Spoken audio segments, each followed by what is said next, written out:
Ang hari ng lahat ng hari. 5 bahagi.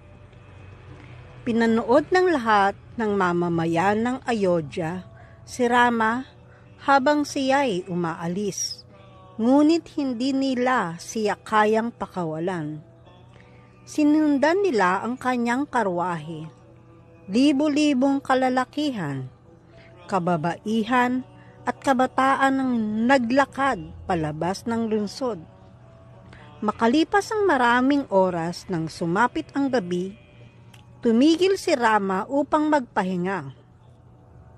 Ang mga mamamayan ay nagdatingan sa kampo at maya-maya nagkalat na sa lupa ang mga natutulog.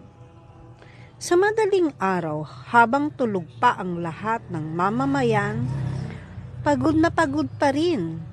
Tahimik na umalis sina Rama, Sita at Lakshmana. Mabilis silang nagtungo sa kagubatan. Nang magising ang mga mamamayan, natuklasan nilang wala na ang kanilang pinakamamahal na si Rama. Sa matinding kalungkutan, bumalik sila sa Ayodhya. Samantala, nang makarating sina Rama at ang kanyang mga kasama sa malawak na ilog ng Ganges, nakatagpo sila ng isang bangkero na nagtawid sa kanila.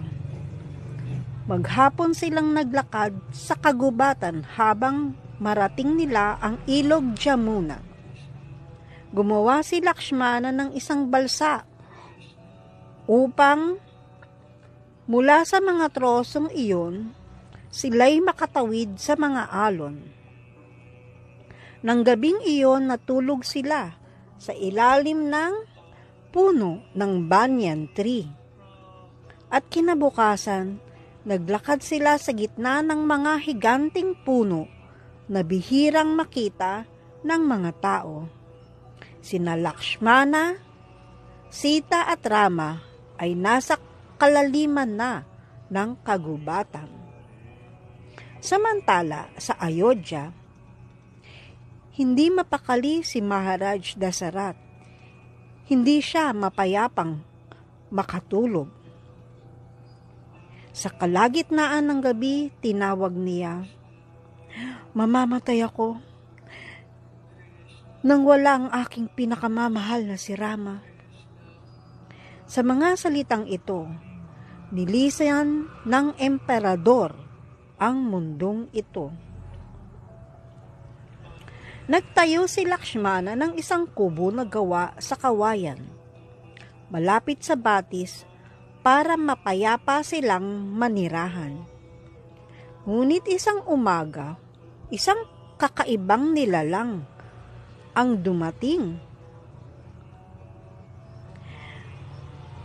Babae na ang kalahati ay halimaw at ang kalahati naman ay anyong babae ang dumating doon. Nang makita siya ni Rama, nais niya itong maging asawa. Sinabi niya, "Ang pangalan ko ay Surpanakha.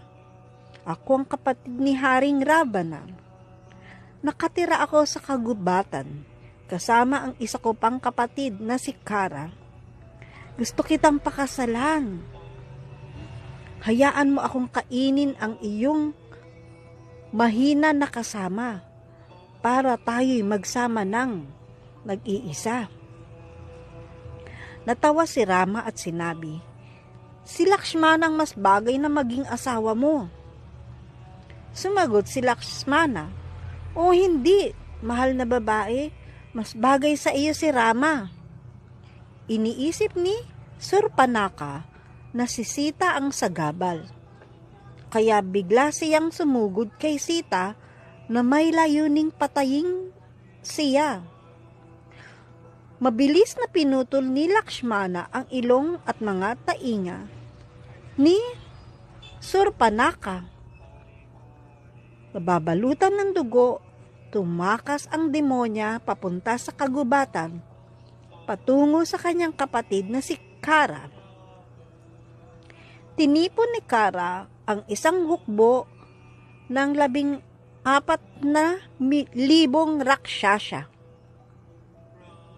May dala silang mga pamalo, sibat, pana, espada at palakol, at dumating sila sa kubo.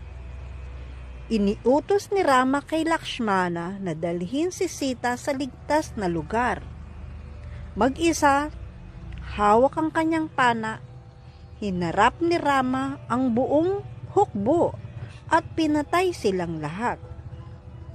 Tumaka si Surpanaka patungo sa isla ng Langka, kung saan nagahari ang kanyang kapatid na si Ravana. Sa harap ng kanyang trono, ikinuwento niya ang mapait na pangyayari. Habang nakikinig, unti-unting nadaragdagan ng galit ng 10 ulong si Ravana. Subalit nang ilarawan ng kanyang kapatid, si Sita, nagpasya si Ravana, na dukutin si Sita para sa kanyang sarili. Sundan natin ang susunod na kabanata bukas. Haribol.